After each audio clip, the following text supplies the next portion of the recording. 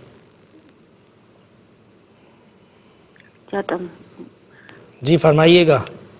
جی بھائی بہن، جب نماز پڑھتی ہوں نا تو میری نمازی نماز کے آگے آ جاتی ہے تو میرا سجدہ نہیں ہو پاتا ہے۔ کیا تو آگے؟ اس سے پھر چادر؟ نہیں، نمازی میری پوتی ٹھیک بیٹی کی بیٹی جو ہے نا، وہ تو میرے سجدے نہیں کیے۔ پھر کیا اس کے لیے مجھے دوبارہ نیت باندھنی پڑے گی یا پھر وہ جیسے آپ بتا دیں؟ ٹھیک ہے، میں عرض کر دیتا ہوں انشاءاللہ، میں عرض کر دیتا ہوں۔ اور ہم گفتگو کر رہے تھے کہ قولم معروفہ کہ نبی اکرم صلی اللہ علیہ وسلم جب بات کرتے تھے تو آپ کی بات جو ہے، آپ کی گفتگو، یعنی آپ اتنا ڈیپلی اسپیک کرتے تھے اور اتنا آپ کا گفتگو جو ہے وہ سیفلی اور پرفیکٹلی ہوتی تھی کہ جس عرف اور جس معاشرے سے مخاطب ہوتے تھے اس کا وہ اپنے طور پہ مفہوم لیتے تھے اور وہ بات سمجھ جاتے تھے، اور وہی الفاظ آگے چل کے نئے عرف کے لیے، نئے معاشرے کے لیے، دور جدید کے لیے ایک نئے معنی کے ساتھ اجاگر ہوتے تھے۔ یعنی یہ نبی کریم علیہ السلام کی گفتگو کا خاصہ تھا۔ تو اگر ہماری گفتگو میں اتنا کمال نہ بھی ہو، کم سے کم اتنا ہو کہ جو ہمارے سامنے سن رہا ہے، جس سے ہم مخاطب ہے، وہ سمجھ جائے کہ ہم کیا کہنا چاہ رہے ہیں۔ ایسی بات نہ کریں جو بالکل غیر معروف ہو، مجہول ہو، ان نون ہو، اسٹرینج ہو، اجنبی ہو، ایسی باتیں نہیں کرنی چاہیے۔ جو عرف میں ہے، جو بات معقول ہے، وہ بات کرنی چاہیے۔ قرآن پاک میں گفتگو کے حوالے سے، آداب گفتگو کے حوالے سے جو تیسری بات کہی وہ سورہ احزاب کے اندر ہے، اور وہ یہ ہے کہ فرمایا وَقُولُوا قَوْلًا سَدِيدًا، کہ تم جو ہے وہ قول سدید ہمیشہ بیان کیا کرو۔ سدید کہتے ہیں سیدھے کو بھی اور سچے کو بھی، یعنی گویا کہ جب بات کریں تو سچی بات کریں۔ اور لفظ سدید کا اگر پرفیکٹ میننگ سامنے رکھیں نا تو اس کا مطلب یہ ہے کہ وہ بات کریں، یعنی بات اتنی اور ایسی کریں جتنی بات ہے، جو اصل بات ہے اس کی بالکل برخلاف بات بھی نہ کی جائے، اور اگر اصل بات میں تھوڑا سا اضافہ کر دیا یا کمی کر دی، یہ بھی قول سدید نہ ہوگا۔ آپ دیکھیں رسول اکرم صلی اللہ علیہ وسلم جب گفتگو فرماتے تھے تو آپ جو بات فرماتے تھے وہ من و عن وہ ہوتی تھی جو حقیقت میں واقعہ ہوتا تھا، نہ تو اس واقعے کے بالکل برخلاف ہوتی تھی، نہ اس سے کوئی کم و بیش ہوتی تھی۔ بالکل حقیقت میں جو واقعہ ہوتا تھا، جو بات ہوتی تھی، اس کو ویسے ہی آپ پیش کیا کرتے تھے۔ اس کے اندر اپنی طرف سے کسی واقعے کے اندر اضافہ، کسی بات کے اندر اپنی طرف سے کوئی کمی نبی اکرم صلی اللہ علیہ وسلم نہیں فرماتے تھے۔ تو قرآن ہمیں یہ ایجوکیٹ کر رہا ہے کہ ہماری گفتگو قول سدید ہونی چاہیے۔ قول سدید یہ ہوتی ہے کہ کسی بھی بات کو آپ ڈیلیور کریں تو اتنی ہی کریں جتنی ہے، اس کے اندر اپنی طرف سے کوئی جوڑ نہ لگائیں، نہ اس کے اندر اپنی طرف سے کوئی کمی پیش کریں۔ بظاہر یوں لگے گا اور ہم بڑی معصومی سے کہہ دیتے ہیں ہاں یہ میں بھول گیا تھا، اس معصومی کے چکر میں اس بات کا مفہوم ہی بدل جاتا ہے، اس کی حقیقت بدل جاتی ہے۔ یعنی کسی بھی ایک جملے کے اندر سے کوئی لفظ آگے پیچھے کرو، کوئی کمی بیشی کر دو تو پھر اس جملے کا مفہوم، اس بات کی حقیقت کچھ اور ہو جاتی ہے اور بات ہوتی کچھ اور ہے۔ تو ہمارے عرف میں عام طور پہ یہ رویہ اختیار کیا جاتا ہے اس وقت جب کسی کے لیے منفی تاثر دینا ہو اور کسی مثبت چیز کو بھی ہم غلط قرار دینا چاہیں تو اس کے اندر اس طرح کی امینڈمنٹ کرتے ہیں۔ قرآن ہمیں ایجوکیٹ کرتا ہے کہ ایک مسلمان کے لیے اور ایک انسان کے لیے یہ زیبا نہیں ہے، کسی مہذب معاشرے کے لیے، کہ وہ قول سدید سے ہٹ کے بات کرے۔ جب بھی بات کرے جو بات ہے اصل وہ بات کرے، جو بات نہ ہو وہ بات نہ کرے۔ اب غلط بیانی سے اجتناب کرنا چاہیے۔ گویا کہ یہ انسان کی سیرت پر بھی اس حوالے سے اثر انداز ہو جاتا ہے کہ انسان کے قول و فعل میں تضاد نہ ہو، علم و عمل میں تضاد نہ ہو۔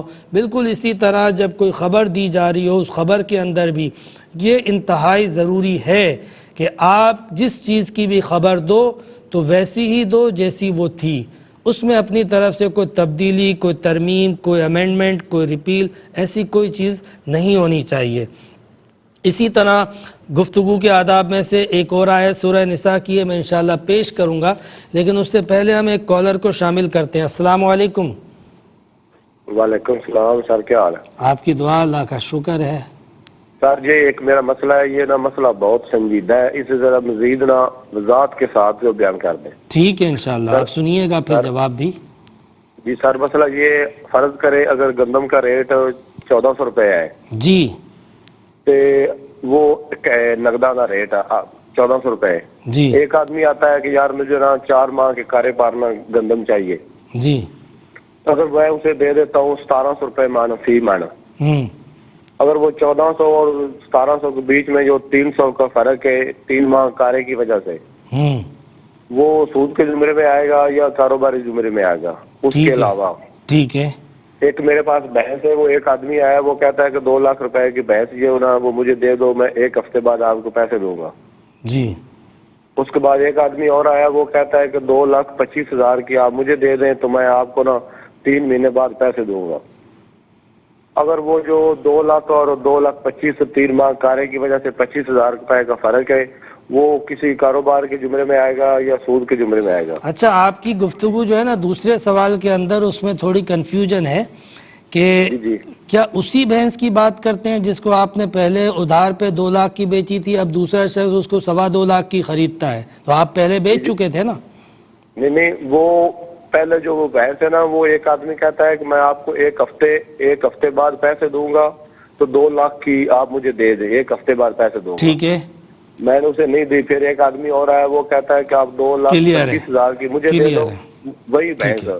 کلیئر ہے، میں انشاءاللہ عرض کرتا ہوں، لیکن ابھی ہم لیں گے ایک مختصر سا بریک اور پھر ملتے ہیں، اس کے بعد جوابات کو کنٹینیو کریں گے۔ خوش آمدید خواتین و حضرات، اب انشاءاللہ ہم آخری سیگمنٹ ہے، اس میں آپ کے سوالات کے جوابات دیں گے اور پھر آخر میں جو ہے وہ مختصر سی گفتگو جو ہے وہ وائنڈ اپ کریں گے، اور بات یہیں سے شروع کرتے ہیں۔ سب سے آخری جو سوال تھا، یہاں سے ہم آگے بڑھیں گے کہ یہ بھائی نے ذکر کیا ایک تو گندم کے حوالے سے اور دوسرا بھینس کے حوالے سے، یعنی انہوں نے کوئی چیز باقاعدہ سیل کی ہے، صرف فرق یہ تھا کہ 1400 روپے من، خیر اب تو 14، 15، 16، 1700 روپے من بھی نہیں ملتی گندم، ساری سٹاک ہو گئی ہے، لیکن یہ بھائی بتا رہے ہیں کہ 1400 روپے والی من گندم میں نے 1700 میں بیچی، اور بھینس جو ہے وہ پتہ نہیں کتنے کی تھی، 1.5 لاکھ کی تھی، 2.25 لاکھ کی تھی۔ پہلے ان کو 2 لاکھ کا آفر آیا، پھر 2.25 لاکھ کا آفر آیا، لیکن کریڈٹ پر انہوں نے سیل آؤٹ کر دی۔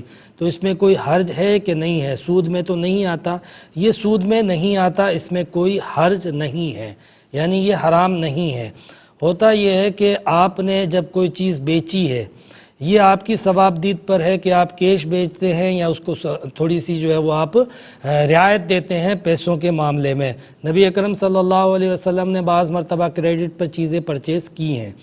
اب یہ ہمارے معاشرے کی تھوڑی سی زیادتی ہے کہ کریڈٹ کا بینیفٹ لے لیتے ہیں، تو اتنے ریٹ نہ بڑھائے جائے، وہ مناسب نہیں ہے۔ باقی رہا کہ ایک چیز کا ریٹ پہلے طے ہو گیا 2.25 لاکھ روپے، اب وہ 1 ہفتے بعد دیتا ہے، 1 مہینے بعد دیتا ہے، 1 سال بعد دیتا ہے، اس کے ریٹ میں کوئی تبدیلی نہیں آ سکتی۔ اگر تبدیلی آئی تو پھر وہ سود میں جائے گا، لیکن کوئی چیز بیچتے ہوئے آپ نے ایک ریٹ ڈیسائیڈ کر دیا، اس کے بعد اس میں کوئی کمی بیشی نہیں آئی تو پھر درست ہے، اگرچہ کہ ادھار میں بیچی ہو۔ اسی طرح معاملہ گندم کا بھی ہے۔ اس کے علاوہ ہم سے بہن نے سوال کیا تھا کہ ان کی نواسی جو ہے وہ اکثر جو ہے وہ نماز میں سجدے کے وقت سامنے آ جاتی ہے، تو میں کیا کروں؟ دیکھیں، یہ عموماً ہوتا ہے، نبی اکرم صلی اللہ علیہ وسلم نماز پڑھتے تھے تو شہزادے جو ہے وہ آپ کے سجدے میں اوپر آ کے سوار ہو جایا کرتے تھے، اور حضور علیہ السلام جو ہے وہ شہزادوں کے لیے اپنے سجدوں کو طویل فرما دیا کرتے تھے۔ گھروں میں ہم نے بھی دیکھا ہے، یہ روٹین کے بچے عموماً آ جاتے ہیں اور نماز پڑھتا ہوا دیکھتے ہیں تو بچے جو ہے وہ بڑے اٹریکٹیو ہو جاتے ہیں کہ یہ کیا عمل ہو رہا ہے، اور کوئی بول بھی نہیں رہا ہے، مصروف ہیں۔ بچوں کو نماز میں دیکھ کر بڑا ایک اچھا ایکسائٹمنٹ بھی فیل ہوتا ہے، اور غالباً کچھ اس سے روحانی فیض بھی ملتا ہی ہے، یہ ہم نے دیکھا ہے۔ تو اس میں کوئی حرج نہیں ہے کہ اگر بالفرض سجدے میں بچہ آ جائے تو بڑی احتیاط کے ساتھ آپ نے ہاتھ سے بچے کو تھوڑا سا سیفلی ہٹا دیا، اور آپ اس کے بعد سجدے میں چلی گئیں تو اس میں کوئی حرج نہیں ہے، اور سجدے میں آپ تسبیح پڑھتی رہیں۔ اگر دقت ہو رہی ہے سجدے سے اٹھنے میں، بچہ قریب میں ہے، اوپر بیٹھ گیا ہے، تو تھوڑا سا طویل بھی کر سکتی ہیں، تو اس میں کوئی حرج نہیں، اور نہ ہی نماز ٹوٹے گی آپ کے اس عمل سے۔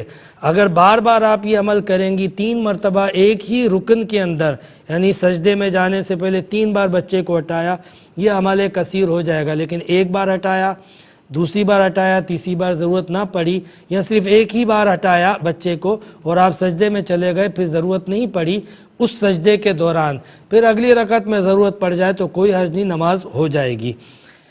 اسی طریقے سے بہن نے یہ بھی سوال ذکر کیا کہ غیر مسلم کوئی پڑوسی ہے یا کوئی جاننے والا ہے، جو بھی ہے وہ اسٹاک مارکیٹ میں کام کرتا ہے، تو اسٹاک مارکیٹ میں اس کے ساتھ ہم انویسٹمنٹ کر سکتے ہیں کہ نہیں؟ یہ 2 سوال ہیں بیسیکلی۔ ایک سوال غالباً یہ ہے کہ وہ غیر مسلم ہے جس کو آپ نے لاسٹ میں فوکس کیا، دوسری یہ بات کہ اسٹاک مارکیٹ کے اندر کام کرنا۔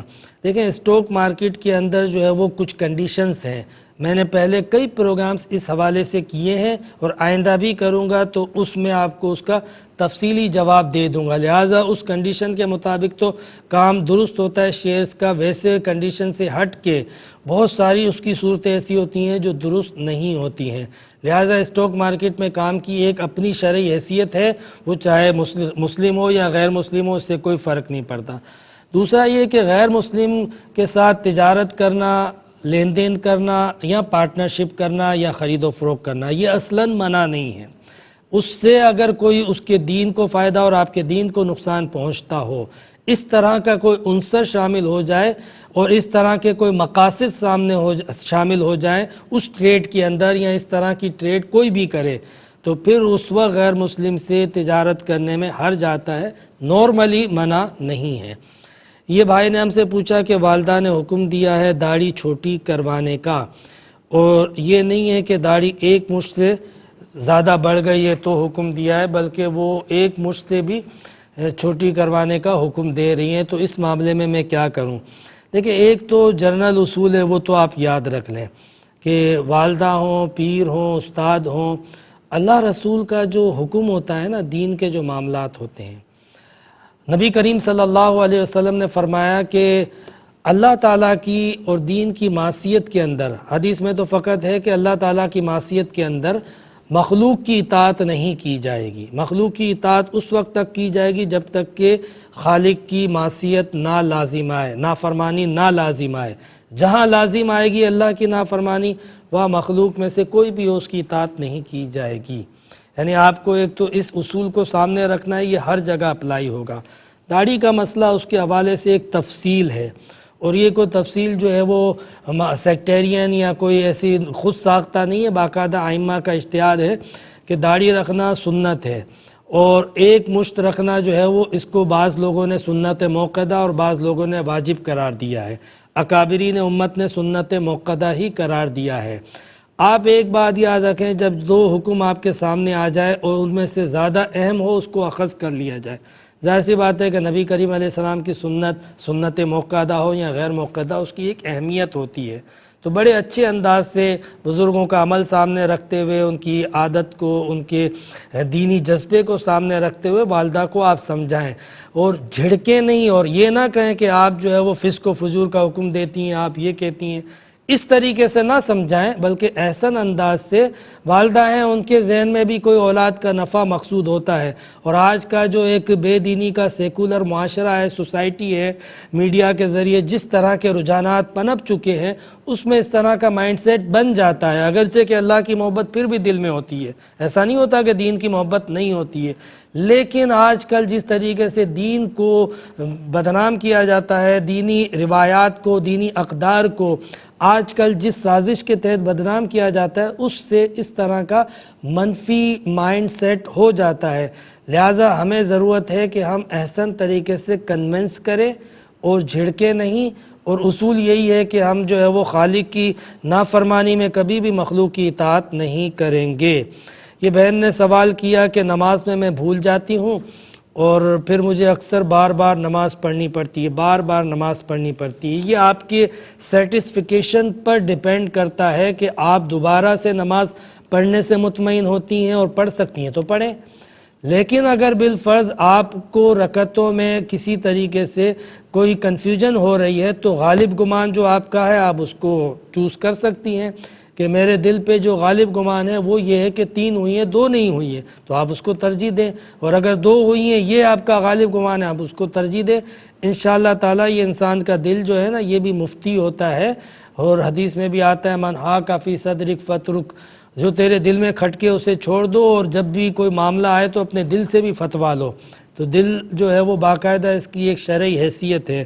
قبلے کا تعین نہیں ہوتا تو کہا کہ تحرہ کیا جائے، یعنی دل سے پوچھا جائے، تو دل جس رخ کو مانے اس رخ کو سجدہ کیا جائے، نماز پڑھی جائے اور قبلہ بنایا جائے۔